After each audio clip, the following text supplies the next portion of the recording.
So last week we talked about how we went from the origins of the Bible, specifically the New Testament, up through the Reformation. And what caught me off guard about the Reformation is that it was Bible translators that took what was originally a Latin book at the time and translated it into English, which was the peasant language at the time. So congratulations, we all can read because of Bible translators. Yeah, mind blown. All right, so we did get up through the Reformation. I needed to take us back a little bit for a couple of points because the other thing that's really impacted me are the concepts that we take for granted but are completely foreign. So in 1277, there was a church council. There were some big wigs that went and had this church council. And what they did is they formally rejected this Greco-Islamic idea that logic dictated what God could or could not do. I was listening to a podcast this morning with a Muslim, and their critique of Christ is that, well, God would never do that. It's not logical for God to become man. And it's like, well, this council here is the reason why we don't believe that God is stuck in our logical system. It's crazy to think about that still happens. But it says the Bible is free. So the idea of the world is that it's logical, we can follow it, but God created the world before the world was here. So God is free. So what's crazy about that is that's hugely important. If we're made in the image of God, we are also free, which is the foundation for a few things a little bit later. So a few years later, 1287, William of Occam, have anybody heard of Occam's razor? Yeah, common thing in math. Anyway, so what he did is he forced the idea that since God's creative acts are subject to no eternal truths, knowledge of the world could not be derived deductively from philosophy, but it must come through actual observation. So before that, people, like you have even Aristotle with this idea of everything's logical, everything can be figured out in the brain of the average person, it's fine. That's not the case. What this led to was the scientific revolution beginning in 1543. All the way through my schooling, I was always told science and the church don't go together. Well, that's not the case. The beginning of the scientific revolution was with the idea of the heliocentric model of our universe, well, our galaxy. Back then they thought it was the universe, and that came with Copernicus. So back in the day, they thought that the Earth was the center of the universe. I think there's still some flat earthers out there that still believe that. But it's a situation that they were arguing about this. And the scientific revolution culminated with Isaac Newton's laws of motion and universal gravitation. By the way, Galileo, which we'll talk about in a minute, and Newton, they're all Christians. Of the 52 men credited as having the biggest impact on the scientific revolution, 50 of them were Christian, and they were all educated by the church. Back then, you had no state-funded education systems, no state-funded universities, all the church. The common idea taught now is that the church was anti-science, and they often will cite Galileo in his persecution, which is a lie. So the church at the time burned heretics, like we talked about last week, like Tyndale, for translating the Bible into English. The church debated revolutionary ideas among their top scholars. They often had get-togethers to argue about things and compare them with each other, and they all read as much as they possibly could. So the thing is about Galileo is that he argued his point before leadership more than once about this idea of the heliocentric model. So what happened? His crime? He wrote a book at the request of the Pope, who actually liked him, to describe the two viewpoints.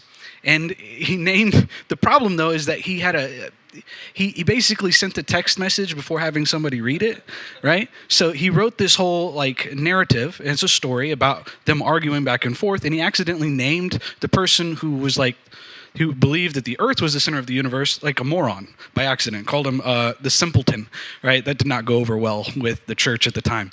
So this angered the Pope and justified Galileo eventually dying under house arrest for his opposition to the earth-centric position. So they didn't burn Galileo at the stake. They argued with him, and then he called them all morons with the book. They got mad and said, don't come outside anymore. That's what happened. But again, they burned Tyndale at the stake for translating the Bible into English. So there's the scientific revolution had its core in Christian thought. Moving on. So we have a gentleman named John Amos Comenius. He's considered, and this is in 1592 to 1670, and we're going to spend much of our time here. There's a lot that goes on. He's considered the father of modern education. This guy wrote 90 books on education, served as a bishop, inspired the birth of the Royal Society of Science in England, and helped establish the first modern university at Halle, Germany, which later merged with Martin Luther's church, or Martin Luther's University, to become Wittenberg-Halle University. Big guy. He saw medieval schools at the time as slaughterhouses of the mind, and he set out to reform them. Now, believing... We've come full circle. Yes, yeah. There's craziness about that as well. So, called them slaughterhouses of the mind. And yes, there are a few parallels to today. But he believed that discipling the next generation through education would bring about a new world. He called his biblical philosophy Pansophia, integrating all wisdom, secular and sacred, into a biblical framework. So the concept that the church was anti-science and that they tried to eliminate that's not the case. The father of our modern education system, they sought out all knowledge. As we'll learn a little bit more the next time we talk, you have monks who are not just capturing the Bible, but any and all knowledge that was available to them. They captured it and copied it. That was part of their the monastery. This is boring. They didn't have copy machines. They would sit there and copy the book over and over and over, and they would gather knowledge. And they would actually, for like healthcare, they would test things, which is pretty crazy. Okay. Sorry, that's not going to stay up, I don't think. So moving into Protestantism and the English monarchy. So at the end of what we talked about last week, you have the Reformers. They really angered the church. And there's a situation here that is not good. So between the death of Henry VIII, the guy that wanted to get married multiple times just so he could have an heir, in 1557, and the Glorious Revolution in 1688, there was turmoil in England. The English monarchs were alternating between Catholic and Protestant rulers. Due to the English ruling, the head of the state determined what the religion was. And so as they swapped back and forth in the monarchy between Protestant and Catholic, so were the people having to switch back and forth between Catholicism and Protestantism. Protestants were considered heretics by the Catholic rulers, and many of them were executed. So very bloody situation. Protestants often had dissenting opinions on such things as the position of the state within the church, the divine right of kings, which is the idea of how the Pope got to keep powers that they could decide who ruled, and that it was God's determining them to be king. So you couldn't say, oh, you shouldn't be king because, Bible says that we shouldn't have kings. And then whether or not the head of state should be the head of the church, which was the case with the Anglican Church. There were many Protestant factions that broke up over all these arguments. You have everything from Pilgrims, you have Presbyterians, and they all, as we see today in the Protestant wing of Christianity, there's so many different sects. I mean, I think we consider ourselves a Bible church. You have the Baptist, you got the Pentecostal. You could just go down the list on how many different types of Protestantism there is out there. So Pilgrims were one of those groups. The Calvinist Puritans were known as separatists, and they believed in the separation from the Church of England due to the immense corruption that they had witnessed within the church. And finally, over about a century of disputes and claims to the throne involving execution, deposition, civil war, and even a decade with no clear ruler, there was a Convention of Parliament decreed in England to be a Protestant kingdom and only could have a Protestant ruler. So they finally got rid of Catholicism for good. In line for the throne was Mary II, the daughter of the recently deposed king, and her husband, his name was William of Orange, or William III, and he was elected a regal monarch. A formal Parliament Act prohibited Catholic rulers was passed, and by 1707, the parliaments of England and Scotland joined together and created the Kingdom of Great Britain. With his ascension to the throne, the Anglican Church regained power. Now, what that means is in the Anglican Church, the king is the head of the church, right? So Catholic Church, Pope is the head of that church. Back when Henry VIII was like, I want to have a kid, I want to get a divorce, they create this whole other church. He becomes head of the church. This is the reinstitution of that. So the problem, though, is that due to the resurrection of the monarchy, the king returning to be the head of the Church of England, it was a requirement made by the clergy to swear allegiance to the king. This caused a problem. So England ended up expelling more than 400 Anglican clergymen who had become priests to serve God and refused the oath of allegiance to the king. There was also a decree signed that prohibited bishops and clergy members from meeting with each other to deliberate on ecclesiastical matters, which is how the church should be led. There was a whole thing with the Protestants. There's a lot to go into. I'm just going to move forward. But what happened there is that they persecuted the most pious of the groups, the Puritans. They kicked them out. At this time, you have the Mayflower coming to what is now the United States of America, right? So they get out of there because of the religious persecution. So due to the conflicts within the monarchy and the church for more than a century, along with the most pious people being expelled, there was a sharp decline in morality that also birthed the rise of deism, which, if you're a scholar of the founding fathers, there were a few deists there. And the idea there is that God started things and then he backed away, which is not biblical, but that's what they believed.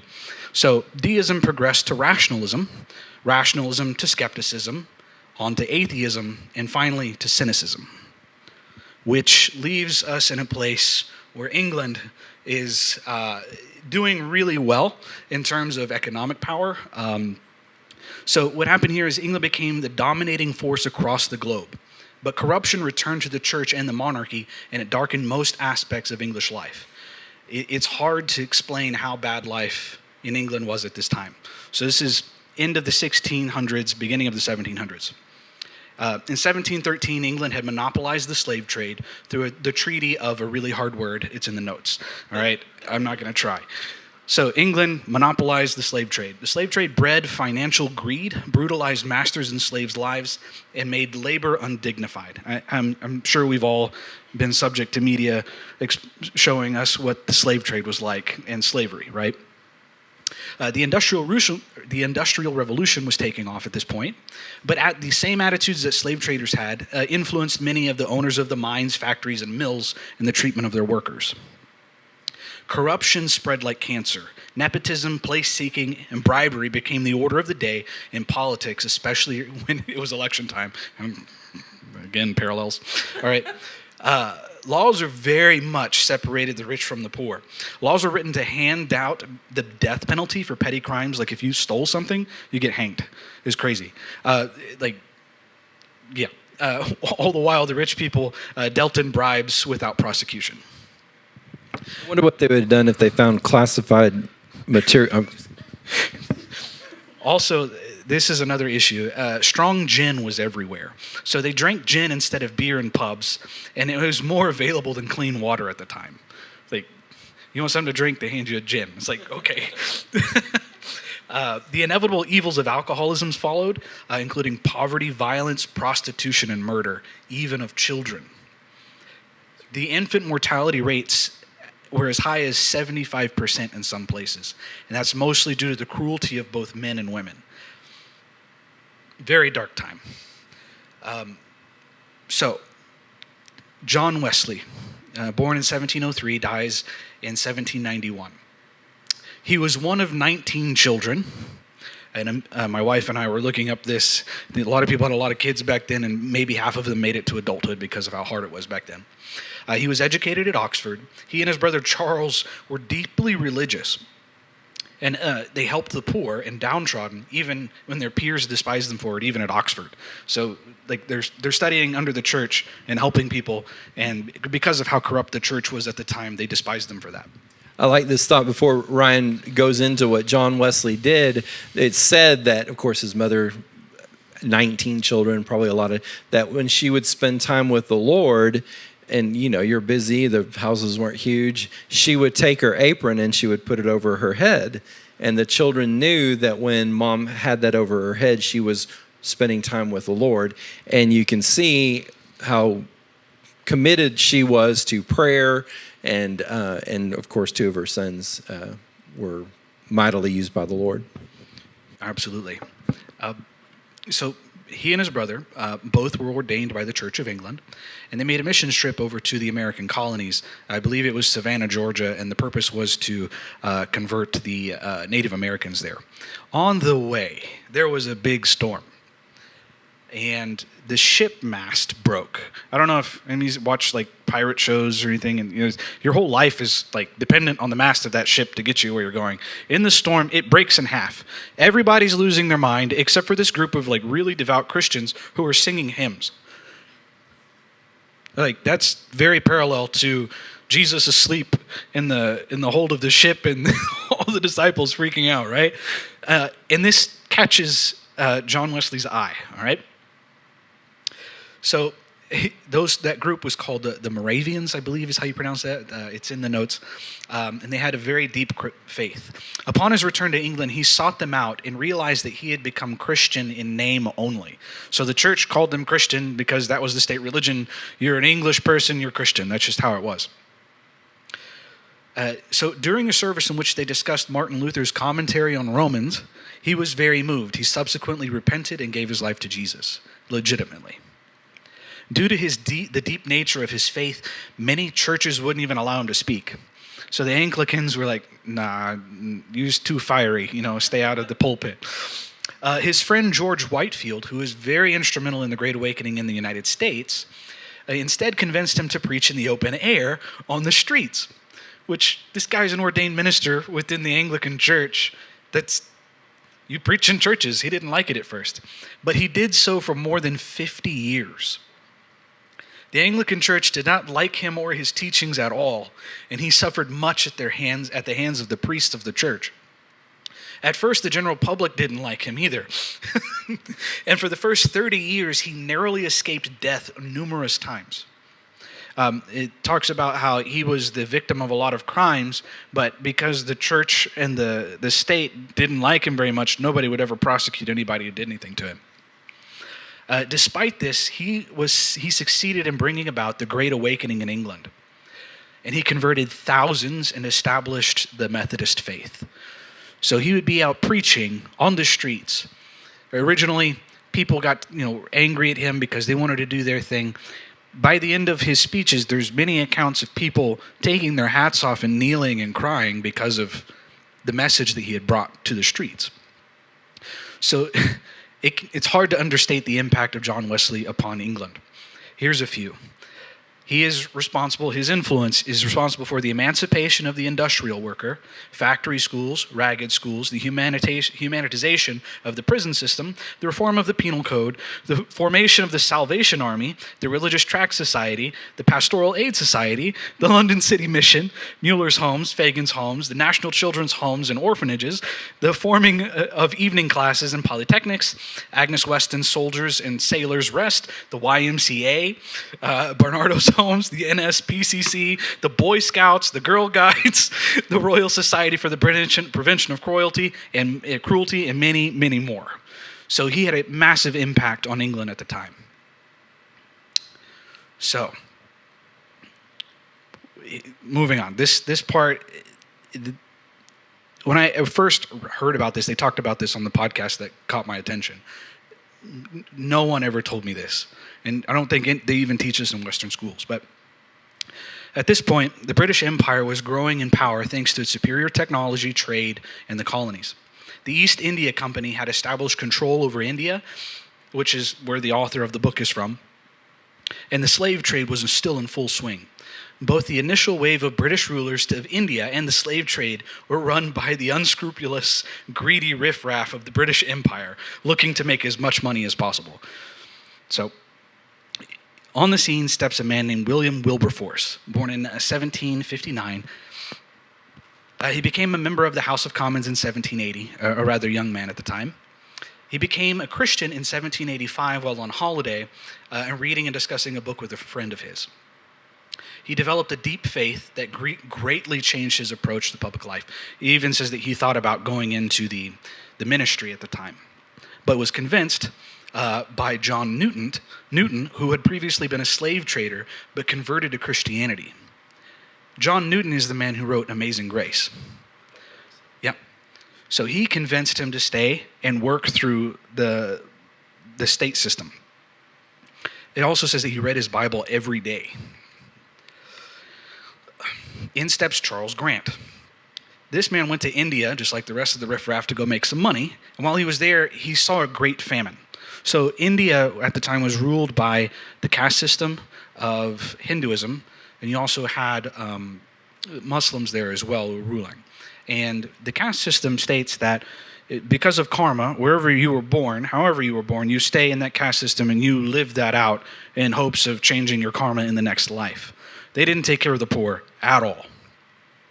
So Charles Grant sees the person he's working for feed up to 7,000 people a day. He unfortunately suffered the loss of both of his daughters, which eventually led him to Christianity. With this newly found faith and compassion, he wrote a famous appeal for missions to improve Indians' lives there through education. So that kind of, like missions for education, yeah. The church was the arbiters of education at the time, and he wanted the church to come and educate the Indians for them to have a better life. His pleas fell mostly on deaf ears until he met Wilberforce. So, in Parliament, the rules were every 20 years the East India Company had to renew its charter with Parliament. That's the only time that you can make any modifications to the agreement. In 1793, Wilberforce brought Grant's petition for missions and education to consider before Parliament. He won the House of Commons, but he lost in the House of Lords, due mostly because of them having large financial stakes in the slave trade and in India at the time. There were already issues with issues with abolitionists injecting morality into business in South Africa, and it was causing some issues. This meant that it would be another 20 years before they could have another chance at changing the charter to accommodate Grant's mission request. In spite of that, a gentleman named William Carey, born in 1761, passed away in 1834, he wrote a popular paper about the Great Commission. And he argued that the Great Commission didn't just apply to the apostles. I think we have issues about similar things today, like healing or, that didn't just apply to the apostles, but the Great Commission applies to all Christians. In 1793, he, even without the official Parliament support, left for India and became a father of education in the Indian common tongues.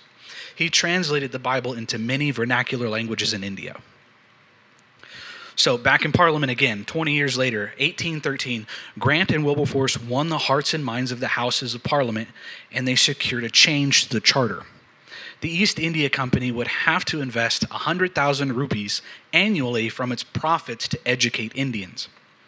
That, at the time, was equivalent to about 100,000 pounds. So, rupees today, if you looked up on the stock exchange, it ain't very much. Back then, it was close to the pound. That money was eventually invested in teaching English to a small group of intellectual Indians so that they could further translate the established English library into other vernacular languages. The education, they stated even in Parliament that the education's explicitly stated purpose was for the liberation of India from British control and subsequent self-rule. The impact here, they don't teach you this, it's a fact though. Every living literary language in India is a testimony to the Bible translators and missionaries of the time. In 2005, I can't pronounce it, hard word, scholar from Mumbai, Dr. Babu Verghese, I'm doing okay on that one. He submitted a 700-page doctoral thesis to the University of Nagpur. It demonstrated that Bible translators, using the dialects of mostly illiterate Indians, created 71 modern languages. Modern literary languages, meaning they could read and write in that language, including the national languages of India, which is Hindi, Pakistan, it's called Urdu, and Bangladesh, which is in Bengali. 5 Brahmin, in the caste system of India, Brahmins are the highest caste. 5 Brahmin scholars examined the thesis and in 2008 awarded him a PhD. They then unanimously recommended his thesis be required reading for students of Indian linguistics. So here's a quote. The efforts of just three English missionaries to learn hundreds of dialects spoken by illiterate Indians and turn them into 73 literary languages created the modern South Asia by bestowing on them linguistic identification, the press, the university, and social consciousness. That's a quote from Hugh Tinker. So I used to work with lots of people of Indian descent. My wife and I go to a lot of doctors, most of them from Indian descent that we see. And it boggles the mind to think that it was our faith and men driven by compassion from the Bible to go and learn hundreds of dialects and distill it so that they could read the Bible and then from there be educated. I struggle with Duolingo trying to finish my Spanish lessons. So India completely changed thanks to our faith. Here's another struggle. William Wilberforce had another great victory while he was in Parliament. He was approached in 1787. Again, this is happening about the same time as what was going on with India. By a group of abolitionists led by a Thomas Clarkson to end the slave trade that England still had that monopoly on. And he used this position on numerous occasions to bring votes on acts to end the slave trade with evidence gathered by Clarkson and other abolitionists. There's a great movie on this that my wife and I watched in preparation. It's called Amazing Grace. It's got Benedict Cumberbatch and lots of famous people that you probably can't remember their names, but you'll see them and you'll recognize them. It's astounding. The work that these people put in, they traveled and captured firsthand accounts of how bad slavery was. From ship owners, from Mr. Newton, they talked to him about what that was like being a slaver because he was responsible for the 20,000 slaves aboard his ships before he converted. They fought for 20 years until finally they passed the Slave Trade Act of 1807, abolishing the slave trade. So Wilberforce, along with abolitionists moved by their faith, eliminated the English slave trade. And in 1833, after retiring from Parliament a few years prior, and just 3 days before his death, he received notice that the bill for the abolition of slavery, guaranteeing almost the complete abolition of slavery throughout the British Empire, was sure to pass. The bill itself formally honored Wilberforce in the process. So just a quick recap. From the creation of the New Testament in Rome, in the vernacular language that was at that time was a Greek, through the Reformers, you have the Dark Ages, the Middle Ages. We talked a little bit about science being born out of these universities. And don't get me wrong, so many things wrong with the Catholic Church at the time, the church in general. I mean, you have the Anglican Church. Anytime that you put, you can't argue with the guy at the top, you're going to have problems within the organization. Our ability to read in our own language is the result of pious men who just wanted people to know the truth because they believed that knowing the truth would set you free, a biblical principle. That moved into ending one of the most horrific things that this planet has ever produced. And on top of that, became a blessing to the whole world in creating the not only like teaching people how to read, but taking their language and putting it into a vocabulary, into an alphabet and then a vocabulary, and then teaching them concepts that they had no idea of. All the while, and again, we'll talk about healthcare and how that was revolutionized also by Christians. But when I heard this, my faith was reignited because I've been told for so long, especially about the sciences, that, oh, no, the rational atheist types came up with all of that. It kind of, and then they give us a hard time about what the church did. Like they talk about the Crusades or things like that. It's like, when you look into that wasn't God's best in those times with those people. You have a power structure created at the vacuum of the Roman Empire, and they're sending illiterate people to go and die. It's wrong. Should we address that? Absolutely. But the triumphs that I believe have been trying to be hid from us, that we have blessed the world, that our faith, that pious people who really believed changed the world and were brave and stood up to some of the harshest, most evil things that has ever been on this planet. There's a story that he gives about his life in India as he finishes up his education. He moves with his wife into a part of England.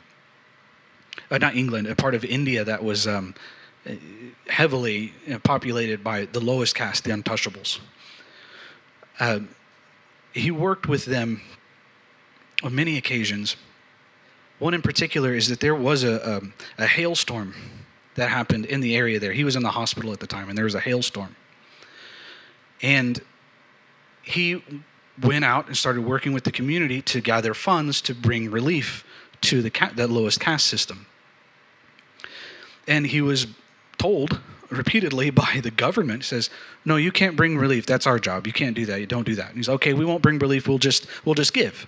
And they said, well, how can you give if you don't gather money to give the relief? So you can't give relief either. He's like, okay, fine. We'll get together and we'll pray. He said, well, no, having a prayer service is going to disrupt the peace of the group. So no, you can't do that. And so at that time, he went with the group in his I don't want to call it a compound, but like they have a home where they have several people now living with them, and they went and they prayed, and it says, do we have to follow them, or do we have a right of civil disobedience at this time? Well, he chose not to follow that and had this prayer meeting. So the gangster at the top of the city at the time, who was running the city, has him come over to his house, and he says, if you do not cancel that prayer meeting, I will take you out into the jungles and I will kill you, and nothing will ever happen to me, and no one will ever know where you are. Is that okay with you? And because of, again, Vishal's faith, Dr. Mangawaldi, he says, well, I need to go home and talk with my wife to see if she's okay with being a widow. Like, the faith that this guy has. And nothing happens. He gets put in jail. He obviously doesn't die. He gets put in jail for a little while, which he starts doing some more investigation into the Bible at the time. But the local papers come out for him, and they end up having to release him. And they end up, for several, up until 97, giving out massive amounts of relief, teaching people how to, basic cleanliness. You have midwives that were the lowest caste at the time, uneducated, couldn't read, and they were doing things, basic, like, things that we know, right? So they were delivering babies, but they were using a scythe to cut the umbilical cord and dirty rags to clean up the blood, and simple things like cleanliness, like, no, use clean, sterile things, just little things like that revolutionized the lives of those people in the lowest caste. The faith this man has. If you get to go to YouTube and look up Vishal, there's many videos with him being interviewed, and stories like what Ryan said, where he said, well, let me go ask my wife if she's all right with being a widow. I mean, the boldness of his. So have you enjoyed this tonight? So in a couple of weeks, we'll have a week 3 of it and continue on with it. Once again, this is the book that made your world, and I like the subtitle better, How the Bible Created the Soul of Western Civilization.